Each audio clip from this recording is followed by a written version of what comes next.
The Roswell saucer and the bodies of its alien occupants were taken to a top-secret Air Force base near Groom Lake, Nevada, known only as Area 51. The Air Force has never confirmed the existence of this base, but it's famous nonetheless.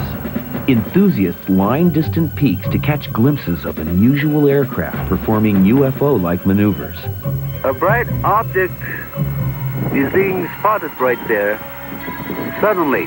There have been rumors for more than 20 years that the government has acquired either partially destroyed or intact UFOs that have either been captured or given to us through some mechanism. There have been a lot of unusual aeroforms seen, videotaped, photographed in that area that display behavioral characteristics, meaning flight dynamics, which are highly atypical of fixed-wing or rotorcraft, producing high-G maneuvers and sudden shifts in directional attitude that aircraft we know of today cannot duplicate. We don't have any hardware, we don't have any software, we don't have any bodies, so we're left, the question is, it's open for conjecture, speculation, and until something more substantial comes forward, there's not much we can do about it.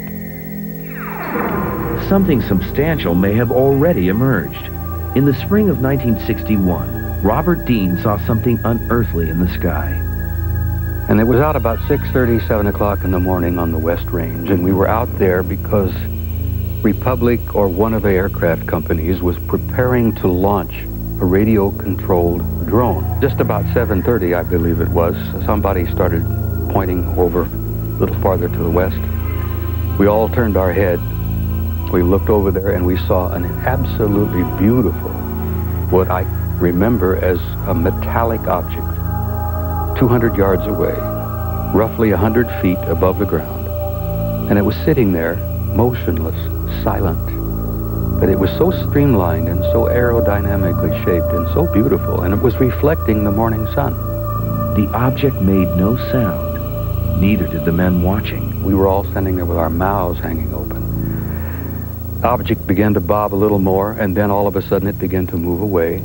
And then, at an incredible rate of speed, it rose and flew out of sight. And then, of course, all of us being in the military, either military or civilian, we were sworn to secrecy. Most of us who were present that day assumed we had seen a high-tech U.S. Air Force or Army piece of technology up there. The fact that we were sworn to secrecy, the fact that we were all debriefed thoroughly, I was not to realize until later what we had really seen that morning. It was a UFO. Because you asked for... Coming up next on TLC. The movie screen. Though a commercial success, Close Encounters of the Third Kind didn't get us any closer to the truth. Interest in UFOs actually waned, mainly because of the lack of any evidence. Then, about a decade later, a sky full of evidence fell upon us. In 1987, a Swiss farmer named Billy MIER released dozens of photos he claimed to have taken of UFOs. What's more, MIER claimed dozens of contacts with extraterrestrials. A research team of UFO enthusiasts from the U.S. visited MIER and interviewed him. A person who came out of the disc. Person came out? Yeah. And when the person came out of the left side of the trees there, I have seen that it is a woman. And you sat here and talked to her? Yeah, then we was talking here for about 1 hour or 1 hour and a quarter, something like that. Did she give you a name? What did you call her? Yeah, she told me her name is Semyase. Semyase? Yeah. Unfortunately, this case has become intensely tangled up. For one thing, many people tried to figure out how Billy took the pictures, and so they made models of their own.